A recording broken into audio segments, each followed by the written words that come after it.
All right, so I sent you guys some windows that you can replace the existing ones with. So all you're going to do is load that window into your project, right? So insert, load family, go find that window, load it into the project. And then you're going to come in and you're going to pick one of these windows, the generic opening type 36 by 96. You're going to right click on it and go to select all instances in entire project.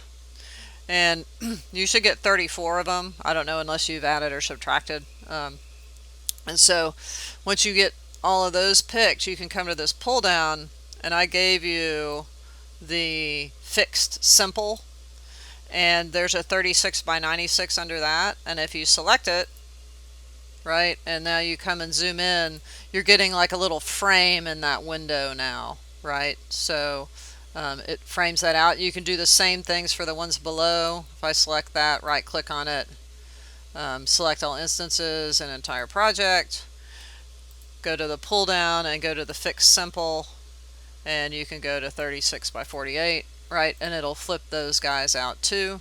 If you pick it and go to edit type, you can change the glass material and the sash material, which is the frame material, really, to whatever you want it to be. Okay, so that's it.